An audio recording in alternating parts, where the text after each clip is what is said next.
Fala galera, sejam bem-vindos a mais um vídeo do Fórmula C e hoje a gente vai terminar nosso mini cursinho de MASP, tá? Então é a quarta e última aula do nosso cursinho. Se você perdeu as aulas anteriores, eu vou deixar o link aqui em cima para você poder acessar nossa playlist e assistir desde a primeira aula. Como resumo, na primeira aula a gente entendeu o que é o MASP. Na segunda aula a gente entendeu o que é a fase 1, que seria a etapa de identificação do problema, e a etapa de observação. Na terceira aula a gente entendeu como funciona a parte de análise e o plano de ação. E hoje a gente vai falar dos últimos itens, tá? Que são um pouco mais simples. O que a gente vai falar aqui? Primeiro, ação, né? Ação, galera, é básico. Faz o que prometeu. Simples.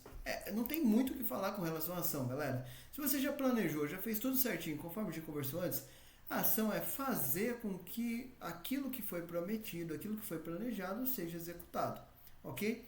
Um detalhe aqui é o seguinte, se por acaso, isso pode acontecer, você está executando a sua atividade, está executando o seu plano de ação, e você percebeu que por algum motivo, aquele planejamento inicial não foi adequado, você vai fazer o seguinte, você vai identificar uma nova estratégia, vai voltar, chamar a equipe multidisciplinar e vai propor essa nova estratégia. Então, a gente vai voltar para o planejamento caso isso aconteça. Tá? Então, não muda o plano de ação sozinho. Você precisa voltar e discutir isso com o pessoal primeiro, porque às vezes você está deixando de enxergar alguma coisa importante para o resto da equipe. Tá? Então, se você por acaso está executando suas ações e percebeu uma necessidade de alteração da estratégia, está tudo bem, não tem problema. Mas divide isso, compartilha isso, conversa com as outras pessoas primeiro, tudo bem? Falando em compartilhar, já não se esquece de curtir o nosso vídeo, se inscrever no nosso canal para ficar por dentro aqui de todos os nossos conteúdos. Tem conteúdo de segunda a sexta, tá? Então tem conteúdo novo todo dia, só não tem de final de semana para deixar a galera descansar um pouco. Mas, né, segunda-feira a sexta-feira a gente tem conteúdo novo, falando de vários conteúdos super importantes, super interessantes aqui pro dia a dia de quem quer se desenvolver, tá bom? Beleza, galera. Então, ação, o que a gente vai fazer aqui também? Aqui vai nascer o que a gente pensa na primeira etapa da verificação, tá? Então, a ação, vou fazer o que eu prometi, a verificação. E se vocês vão se lembrar bem, eu disse que no plano de ação já era legal você já definir como você faria a sua verificação de resultados. Lembram disso? Eu falei para vocês que define o plano de ação e inclui um planejamento de como vai ser feita essa verificação. E agora a gente vai usar isso. Tá? Então a verificação vocês vão dividir em três partes, ok? A verificação vocês vão dividir em três partes. O que eu vou fazer? Vou chamar de PT1, né? A primeira parte vai ser eficácia. Tá? Eu já falei isso aqui várias vezes no canal e é isso aqui, olha. Eficácia é fizemos o que foi prometido. Então eficácia é isso daqui. A gente fez o que foi prometido? Simples assim. A gente fez o que foi prometido? Sim ou não? Ou seja, eficácia é a sua obrigação. Não tem estrelinha dourada por ter eficácia 100%, tá? Esse é o detalhe legal. Não existe estrelinha dourada para quem faz eficácia 100%. Tá? Eficácia é cumprir com a sua obrigação. Ah, Lucas, mas você está pegando muito pesado com relação a isso. Não, não é isso. A questão é o seguinte, a eficácia é você cumprir com um combinado. E cumprir com o combinado é o esperado de qualquer profissional. Concorda comigo? Se você contrata um serviço, você quer que esse serviço seja entregue. Aqui é mais ou menos a mesma coisa.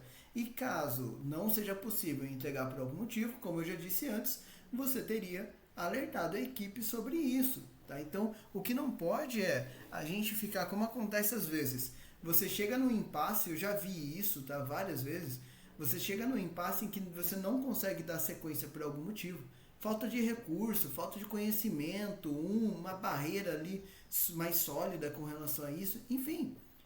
Aí levanta a mão, fala sobre isso, pede ajuda, mas não deixa chegar lá na verificação para perceber que não foi feito e depois ficar tentando justificar isso. Tá? Isso não é legal, isso não faz bem nem para a tua imagem como profissional, ok? Então, primeiro ponto é eficácia. Ok. Segundo ponto que a gente tem que analisar, o PT2 aqui, olha, desculpem, vai ser eficiência.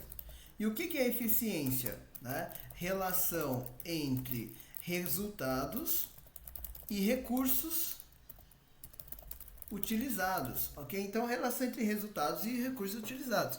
Como assim, galera? Quanto que eu precisei de recurso para conseguir chegar no resultado que eu estou tendo aqui? Né? Então, o resultado foi dentro do esperado? Foi fora do esperado? Percebe? Então, aqui, eu também posso entender, vou colocar então, quanto custou.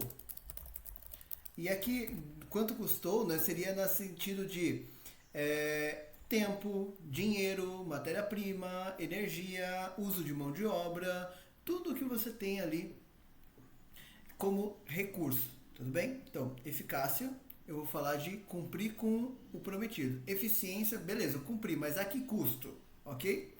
Depois eu tenho o PT3. E esse é o mais importante e mais negligenciado. Efetividade. O que é efetividade? O problema foi resolvido. Olha que pergunta importante. E a galera não faz essa pergunta. E tem gente que confunde. Eu já vi muita empresa grande confundindo efetividade com eficácia. Tá? Qual que é a diferença dos dois? Eficácia, como eu disse, é a pessoa cumprir com o que foi prometido. Efetividade é você analisar se depois de implementar aquelas ações o problema realmente foi resolvido. São coisas diferentes. Vou usar lá o exemplo da pessoa que está devendo dinheiro novamente, tá? Então a pessoa está devendo dinheiro, problema. Ela vai determinar uma estratégia, certo? Lembra que a gente falou do planejamento? Ela tem que ter uma estratégia. Vamos imaginar que a estratégia dessa pessoa é uma fonte de renda extra para sair dessa situação de dever dinheiro. E o que acontece? Percebe que faz sentido? A pessoa está devendo dinheiro, ela arrumar uma fonte de renda extra para aumentar a entrada dela? É uma coisa relacionada, faz sentido. Ah, não é a única forma de fazer isso? Não, talvez deveria olhar outras coisas também, como tentar enxugar os gastos ou coisa do tipo. Talvez, mas o que essa pessoa está falando faz sentido, né? É uma ação que é coerente. Então, e esse é o maior risco com relação à efetividade. Por quê? Quando parece coerente, a gente tende a aceitar essa estratégia. E quando você aceita a estratégia, você precisa depois verificar se a estratégia era boa. Então a efetividade, na realidade, ela está analisando a qualidade do seu planejamento, qualidade da sua estratégia. Por quê? Se essa pessoa realmente encontrou uma fonte de renda extra, então ela deveria ter saído ali daquela situação de dever dinheiro dentro do prazo esperado. Se isso não aconteceu, quer dizer que o problema continua, a pessoa continua devendo dinheiro e talvez ela tenha arrumado outros problemas. Por quê? Se ela está com fonte de renda extra, ela está trabalhando mais. Então ela está mais longe da família, talvez ela esteja se sentindo mais cansada, o desempenho esteja caindo, talvez ela esteja complicando a sua saúde. Percebe o que eu quero dizer? Então, às vezes, você faz um planejamento com o melhor das intenções, fazendo o melhor trabalho possível, mas você falha, porque é assim que as coisas funcionam. Então, a efetividade, o poder dela, é você conseguir realmente entender se aquele seu planejamento foi funcional, se ele realmente resolveu o seu problema. Ok? Então, eficácia, fazer o que eu prometi, eficiência, quanto custou para fazer isso, né? Qual é o custo, e efetividade, se eu resolvi o meu problema. Tudo bem? Olha essas três coisas. Olhou essas três coisas? Enquanto o seu resultado for negativo, você não vai passar daqui. Você vai voltar a planejar, fazer, voltar, verifica. Volta, faz, planeja, faz, verifica. Volta, planeja, faz, verifica. Enquanto seu resultado for insatisfatório. Beleza? Chegou no resultado satisfatório, a gente vai para a próxima parte. A próxima parte é o seguinte, padronização. Vou até separar aqui, ó, padronização. O que entra na padronização, galera? Treinamento. O que entra na padronização? Atualização de documentos. O que entra na padronização? Atualização de métodos. Ou qualquer até barra formas de trabalho. Ok? O que entra na padronização? Um outro negócio super importante. O que é abrangência? O que é abrangência? Aplica essa solução que você já validou, que você já sabe que dá certo em outros lugares onde ela pode ser aplicada. Por exemplo, vamos imaginar que eu trabalho numa empresa que faz bolos, que minha empresa faz bolo. Aí eu tive uma reclamação de uma cliente que o bolo chegou com um acabamento ali, uma decoração inadequada. A decoração do bolo não estava legal. Então esse foi o problema. Esse problema que eu estou lidando, ok? Então eu faço o bolo, eu fiz uma decoração para um bolo, talvez para um aniversário, por exemplo, e a reclamação é: a sua decoração não está bacana. Eu faço toda a tratativa, percebo por que eu errei e tudo mais. Às vezes eu não entendi com a pessoa corretamente qual era a expectativa dela, por isso que quando ela recebeu, ela não ficou feliz com o nível de decoração, percebeu? Então, um exemplo, tá? E aí, o que eu vou fazer? Só que ali foi um bolo de chocolate. Aí, o que vai acontecer? Se você resolver o problema do bolo de chocolate, pega essa solução e aplica no bolo de morango, aplica no bolo de fubá, aplica em todos os outros bolos que a sua empresa faz. Se a sua empresa trabalha com torta e as tortas também têm decoração, aplica na torta. Entendeu o que eu quero dizer? Então pega os produtos, os serviços e situações e processos que têm a ver com aquele relacionado com o problema que você acabou de resolver e aplica lá também. Para você evitar que daqui a pouco, para que amanhã o problema esteja acontecendo de novo no produto vizinho. Tá? Então, a abrangência ela tem muito a ver com você evitar a reincidência do problema. Então, serve para evitar reincidência do problema. Só acho que eu não dou aula de português, mas tudo bem. Para a gente poder evitar essa reincidência, para evitar que aconteça de novo. Simples. Ok? Beleza. Fiz a padronização, agora eu vou para outra etapa. Além de fazer padronização, eu também preciso fazer isso aqui, olha, conclusão. O que é conclusão, galera? Eu lembro que quando eu comecei a aprender esse negócio de MASP, eu achava que conclusão é uma bobeira, né? Porque o pessoal até fala de uma reunião de conclusão e tal, mas aqui você vai fazer o seguinte: documentação de lições aprendidas. O que é lições aprendidas? É o seguinte: durante esse processo, se você fez o processo certinho, bonitinho, você aprendeu muita coisa. Você aprendeu mais sobre o seu processo, sobre o seu produto, sobre a sua matéria-prima, sobre as pessoas, sobre os profissionais. Enfim, você aprendeu sobre muita coisa ali dentro. Então você vai documentar tudo aquilo que deu certo, aquilo que você errou. Então, é para evitar que no futuro outras pessoas cometam os mesmos erros. Tá? E caso, mesmo você fazendo essa tratativa, o problema volte a acontecer em algum momento, porque isso pode acontecer, apesar de a gente tentar evitar ao máximo, mas isso pode acontecer, as pessoas sabem até onde você foi para tentar complementar a tratativa que você já fez. Então isso vai facilitar o trabalho e vai fazer a eficiência ser muito melhor. Faz sentido? Então, documentação de lições aprendidas é importantíssimo. A gente usa isso aqui várias e várias vezes. Tá? Outra coisa que você vai fazer, a gente chama de parabenização da equipe. O que é isso, galera? Pensa comigo. Parabenização da equipe serve, primeiro, para deixar o pessoal motivado a continuar trabalhando. Porque, às vezes, é muito chato. Não sei se você já passou por isso. Você tá lá, faz aquela tratativa super legal, você participa, você se empenha.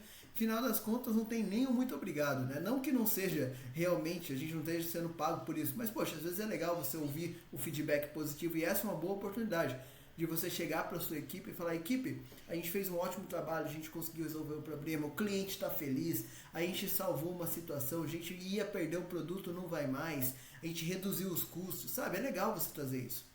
Então esse é o primeiro ponto. Além de você ter a parabenização de equipe, você vai fazer um outro negócio que é isso aqui, ó, conscientização do problema. Por quê? Você fica lá trabalhando, resolvendo o problema o dia inteiro. Ninguém sabe disso.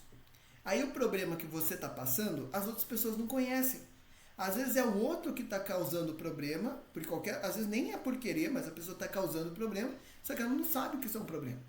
Então é o momento de você poder conversar, conscientizar também as pessoas sobre o problema e muitas vezes do risco disso. Eu acho muito importante, né, a gente lembrar o seguinte: às vezes você tem pessoas na empresa que trabalham ali com um determinado produto ou com um determinado serviço e a pessoa ela fala coisas como, por exemplo, a primeira empresa que eu trabalhei, ela era do setor aeroespacial. A gente fazia peças para a Embraer, né, para colocar lá em avião, coisa super importante, concorda? porque um acidente com uma aeronave é uma coisa inimaginável, né?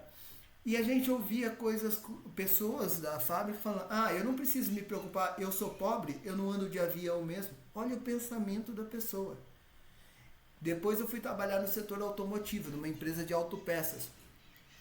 E eu vi a gente falando, não, mas isso daqui é pro carro zero. Eu não tenho dinheiro para comprar um carro zero. Isso aqui então não é problema meu. Olha o pensamento, galera. Olha o pensamento.